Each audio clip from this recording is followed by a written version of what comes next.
Join me as we build not one, not two, but 7 new enclosures in the Jurassic Park Malta, including one for the Dimetrodon.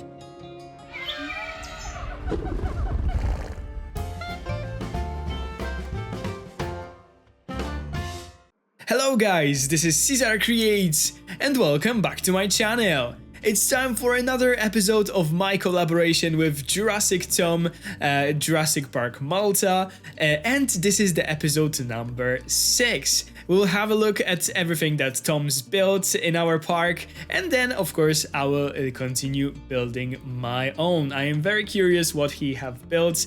I'm a bit sick today, so sorry if my voice sounds a bit more nosy, and also I'm trying different angles of the camera, so yeah, bear with me while I will be figuring out all that stuff. But yeah, without further ado, let's get to our park and let's see what Tom has built for us. Actually, let me unpause the game. We are looking at the hatchery at our backstage area right now. So let's turn around because I have a feeling that something is in here. No, he didn't build next to my new aviaries that I've built last time, but he in fact built... What is that? Like, come on, this is huge. Oh my god, you guys. Oh my god, I didn't expect that at all. Like, look how huge it is. Like, if you haven't seen the last episodes, we had this and we had this. So Tom, in one episode, he did all that stuff that is in here. So we have probably several enclosures. We'll have a closer look in a second, but oh my god. how okay, let's not get excited too much. Let's just have a look at it quickly. So we finally have some carnivores in the park. I can already see that. And we also have some, like, a mixed carnivore enclosure in here. This is quite interesting. So we have the Allosaurus. This is the one from the Malta expansion. So it's nice to see this guy here. I love that we have so many of those Malta decorations in this enclosure. It looks super amazing. And we have the Dilophosaurus in here.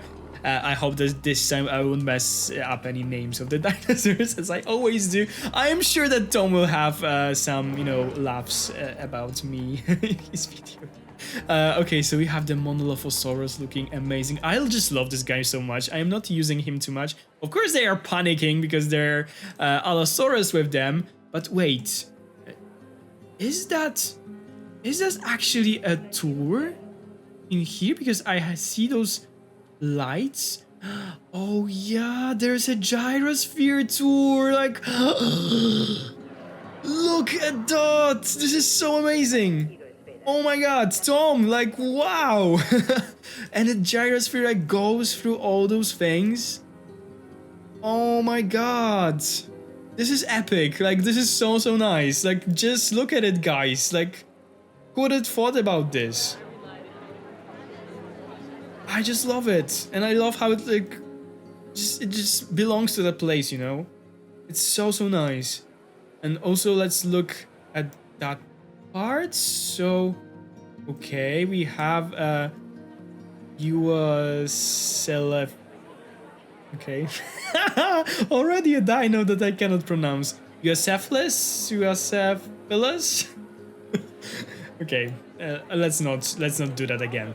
We have the Iguanodon. This, in case this is the one that I know how to pronounce, in fact. And this is the version from the normal, like the normal game version. So it's interesting that Tom went for this guy. And we also have the Pentaceratops that I really like. And yeah, those guys are living on this beautiful hill in here. So I love the variations that we have going on. Like, the guests can now go through this like lower paths in here, or they can choose more like a challenging path and try to climb this hill and go this way.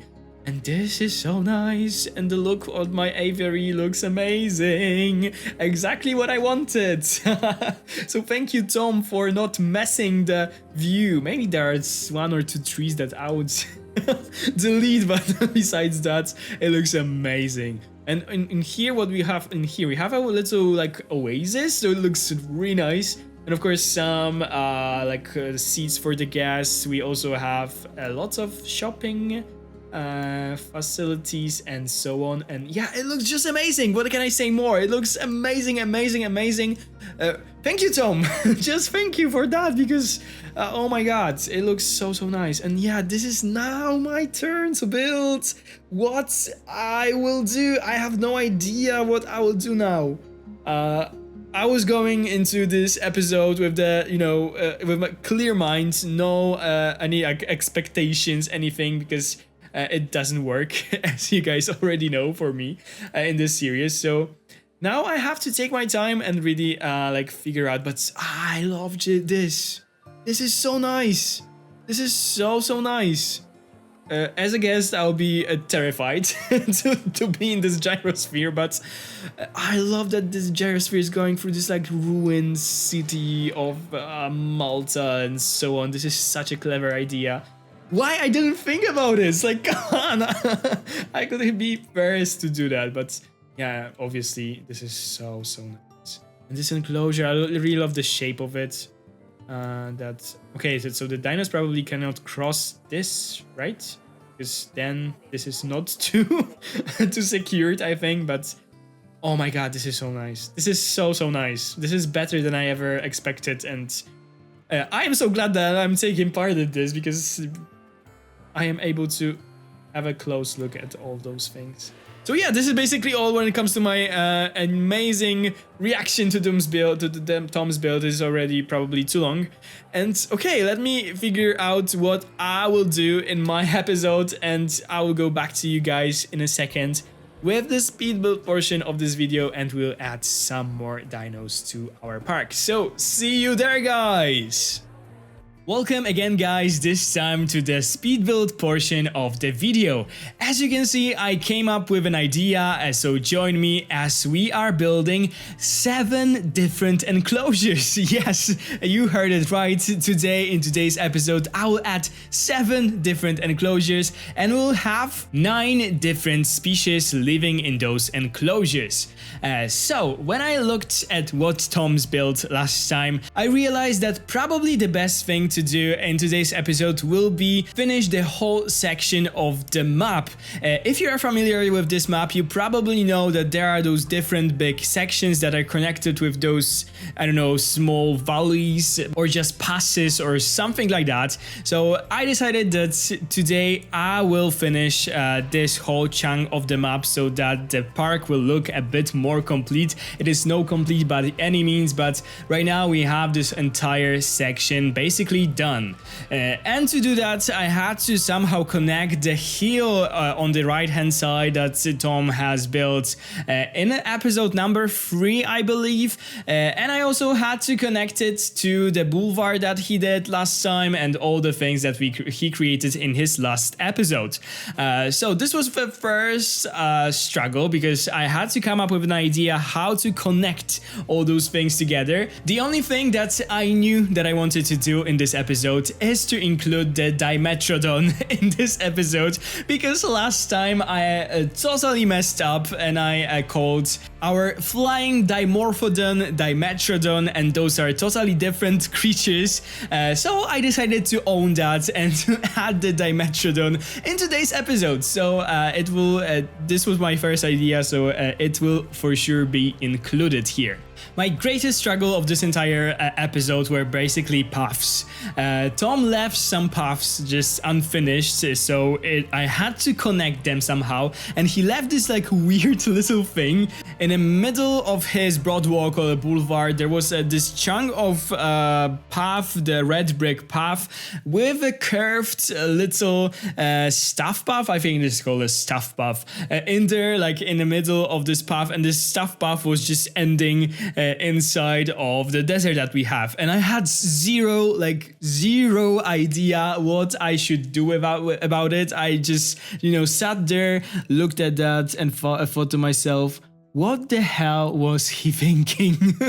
Like really, I didn't have any idea what to do with it, but then suddenly a thought came to my mind. So I knew that I wanted to add the Dimetrodon. Those are the kind of smaller creatures, and by continuing with that path that he left for me, I will cut this whole space into half, and I will be left with two like not too small, not too big areas that are not big enough for bigger herbivores, not small enough for small creatures. So I decided to add more of those paths just to cut this entire space into smaller spaces. Basically, that was very clever what I said. Yeah. Oh my god, dividing a big space into smaller spaces creates smaller spaces, if you guys didn't know. so yeah, by dividing the space, I was left with the perfect areas for some smaller enclosures. And this is where my Planet Zoo, I don't know, zoo lover mind just taking over me. So I basically was inspired by real zoos while building that. So I created those like trails. You often have those in parks, in zoos.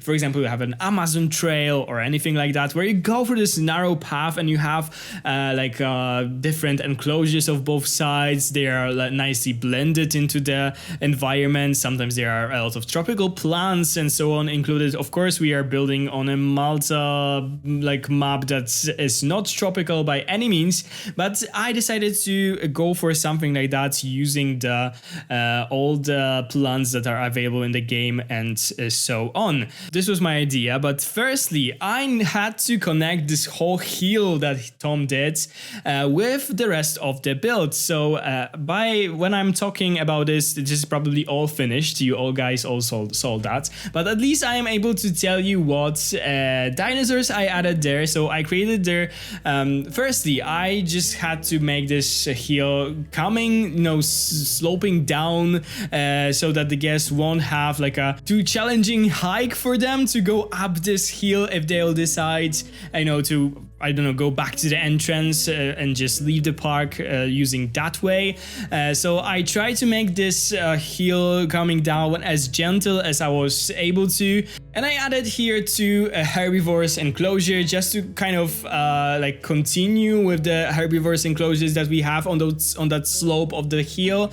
So in the first one, there will be a Kentrosaurus, and the Kentrosaurus will have the two variants that we have in the game. So we have the big ones from the Camp Cretaceous and the smaller ones. So it kind of creates this like nice contrast that we sort of have like adults and juveniles in the enclosures, and I really like it. And I also will add the Cretaceous, which I think is super underrated. I really like this dinosaur. It is a big hadrosaur, and it looks amazing in this environment. It has really nice coloration, so I decided to throw this guy in here as well. In the other enclosure that is slightly smaller, I wanted to have smaller dinos, so I added the Casmosaurus, which is one of the smaller Ceratosauruses, and also I added the Dracorex, which just looks really nice in this enclosure, and I think that it suits the desert biome really nice. Okay, and then it was a time to complete my trail. So Tom in his last video added the first carnivores to our park, so I decided to continue with that and add some more. So firstly, on the right hand side, you'll see me building the first small enclosure, and it will be for the Dilophosaurus, one of my favorites. I know that this is not scientifically correct. It probably didn't have this frill. It is very like stylized for the first Jurassic Park movie, but I still love it. I love the sounds that it makes, and I think it brings a lot of life to our park, so I always like to add it. And for the first time in here, I am using the fences. I was a bit like skeptical about it because we didn't use fences up to this point, and I know how particular Tom is with fences in his game. He hates the crooked fences, as he says that. So I was trying everything for them not to be crooked, but I think that I failed in some of the places, and I already know that he will point this out in his video, so just wait for that. I decided to go for the very like low-key fence, so it doesn't destroy the view for the habitat, that it isn't like too heavy, too out there, so it blends nice with the environment and I don't know, rocks and everything. So there's this like DFW fence, and the only thing I don't like that it has those DFW like plates on it, but I think it is barely like seeable, and we don't need too heavy fences for those small carnivores. I think that if it will be like electrified enough, they won't be able to come out. So yeah, what I also did was build for 2 of the synapses that we have in game. So those are not the dinosaurs. I added the Lystrosaurus in one of those enclosures, and I also added the Dimetrodon that I really want to add. So we have 2 very similar enclosures. In here, I didn't use the fences. I used the small walls from the Malta expansion. I think it looks amazing. I know that the Dimetrodon is a carnivore, and the guys probably shouldn't stick their hands into this enclosure, but I also made sure that the Dimetrodons won't be able to come too close to the fences because I added a lot of rocks around them, and also I tried to fill in the holes in those walls with the rocks. And then I also added the 2 smaller carnivores, the Trodons and the Celophysis. So this is all that you'll see when I'll do the tour at the end of the video. I had so much fun working on this. I think it looks like a part of the real zoo, so this is what I was going for, and I'm glad that I was able to achieve that. By the way, I just checked, and the dino that I couldn't pronounce in the first part of the video is the Uacephalus, so I hope that right now I am good. And also, I almost forgot about the word of the day. So, Tom last time shared with you that the hill in Slovak is kopiec, or something kopec, or something like that, which is very funny because in Polish, kopiec is like something very small, like often made out of, I don't know, dirt or just sand. Something, for example, the mole does when it's, you know, digging out the ground from the underground. This is called a kopiec kreta because the mole is called kret in Polish. So it's funny that they call, you know, those big hills kopiec.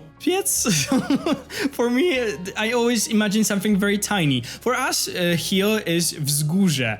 It is, associated with a mountain, because mountain is in Polish is góra. So the smaller one mountain that is a hill is wzgórze.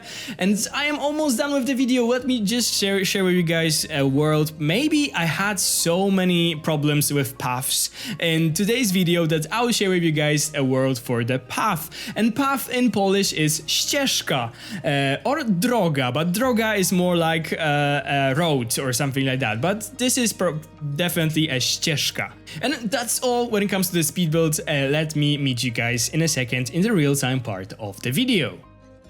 Okay guys, so let's have a look at everything that we've built in today's video. As you can see, the new part is right in front of us, and we are looking on the trails that I've built in today's video, and this was my whole idea for this episode. So Tom left me... Oops, I clicked on something. Tom left me with this, and this was the path that was just this one going in here and stopped somewhere here, and I was like, what the hell am I supposed to do with that? So I cheated a little bit. I deleted some of the red brick path, sorry Tom, and I decided to split those paths into 3 different ones, and I also, added the red brick back in there where it belongs, so maybe it's not a whole like cheat and so on, because it is still there.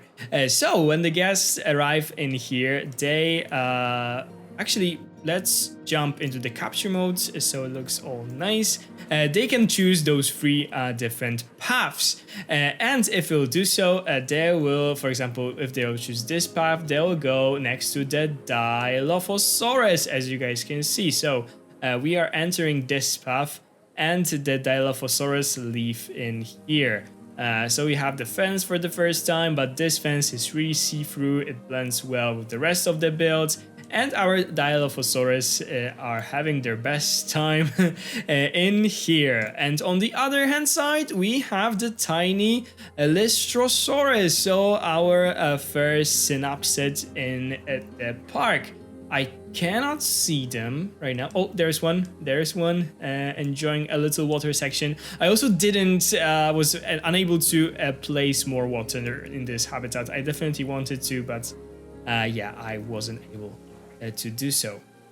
So if we'll continue this way, we will then go here and we can go into this big roundabout that I also created. And we can choose another of those trails, so the guests can spend some time here, you know, walking through different paths, exploring this little area. So in here we have these two synapsids on the two sides. So basically we have the Lystrosaurus. There are so many of them in here in this enclosure, and I can only see two right now. I don't know where they all went. Oh, here's one. Hello. So yeah, and on the other hand side we had the Dimetrodon. Finally, this is the Dimetrodon. The Dimorphodon is there in the Aviary on top, and in here we had the Dimetrodon. And what is going on with this guy? What is going on? What? Okay, let's just leave him. So yeah, this is the Dimetrodon enclosure. And if we'll go this way, we can enter the third trail. It begins with this really nice tree. I really love this view in here. And we can also see the Dimetrodons from the other hand side. So we have them in here. And on this side, we have the two small carnivores. So we have the Dilophosaurus. Oh, one of them is here next to us. Actually, two of them are here. So I react those guys. I don't use them too much, and I definitely should use them more. So yeah, those are the Dilophosaurus with the little enclosure, and here we have the Trodons. One of my favorites. Again, I love those smaller creatures in this game. I don't know why, but I really do. So here are the Trodons, and on the other hand side, again, you have the Dimetrodons. So if we'll continue this way, we'll again go to this little roundabout in here, and there's also a really nice view of this tree like opening to this thing. So if you go up again, you can see that those are the trails in here with all those enclosures. But this is not all that we did in today's episode. We also added two more herbivore enclosures.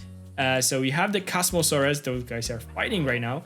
And Dracorex in here. By the way, it looks so cool when they are moving in those little herds. So they have this enclosure where the guests can see them on both sides. So they can go here, have a look at our dinos in here. They can enter the viewing gallery for the Dimetrodon. Because, oh my god, I still am learning how to operate this whole capture mode. So there we have the little, maybe not so little, but we have finally a viewing gallery. Tommy added one, I added the second one, and the park is huge, and we still have two. So yeah, I added all those dinos as always in those like more beige, sandy colors, so they look good in this. I'm not sure about this one. This is the first time that I added. This is the 2015 not me forgetting the name of this dinosaur again in front of you guys. The Dilophosaurus, yes, yes, I made it. Work brain, work, please don't leave me right now. So I'm not sure about it, but the rest ones are really nice. So if we'll go this way, there's this like natural border between all those two habitats. And in here we have a quite big enclosure. We have the Cretaceous that I really love. Those guys are so nice. And I love those colors, by the way. I think they look amazing, really suit this biome. And we also have the Kentrosaurus. So this is the normal Kentrosaurus from the base game. And we also have the bigger ones from the, they are here from the Camp Cretaceous DLC. So again, they sort of look like big adults and smaller juveniles. And what we also can do is go up there because if you remember, Tom added this thing and I continued this wide broad walk next to the ocean, so next to the sea. When I will finally remember that this is the sea, not an ocean. When the guests just enter here, they will have this beautiful view for the sea, and they will be able to see the dinos just as right now. So we have the Cantrosaurus in here, and they are looking at him. Look at them, taking some photos. That must be fun. Okay, so we can go all the way down here, and here we have the Cosmosaurus enclosure from the other side with a little nice view for the sea in here. And this is basically all, because if we'll continue in this way, we'll go into our roundabout. So let's hop out. And let me show you guys again how it all looks like. We can have a look at some Dimetrodons. So I really like this coloration. And we can have a look at different dinos that I added. So we have the Dilophosaurus, not too popular dinosaur. Again, I think it's really unpopular, or people don't tend to use it too much, but it looks really nice. We have the Trodons, a bit bigger dino, still small but bigger than Dilophosaurus. It is here. I love those huge eyes. And of course we have some Lystrosaurus. You probably know how they look. So have them running, panicking. Why are you panicking? That's weird. Okay. And the Dilophosaurus. Really nice. And of course, those enclosures that we saw. So yeah, this is all that I've built for you today, guys. I hope you enjoyed it. I hope you like it. This was a bit of a brainstorming and, you know, coming up with different ideas, but I really like the final product that I did today. I hope that Tom will like it as well. And yeah, definitely subscribe to Tom, Jurassic Tom channel, because the next episode will be on his channel. And the next one after that will be back at my channel. So this is basically how it works. Thank you guys so much for watching. I hope you enjoyed it. If you did, please consider to subscribe to my channel if you haven't already. Give this video a big thumbs up down below. Ring the bell if you want to be notified every time I upload a new video. And of course, leave me a nice comment if you enjoyed the video. If you like to support me a little bit extra, you can do it with the join button down below. Thank you guys so much for watching. Have a wonderful day, and I'll see you in the next one. Bye guys!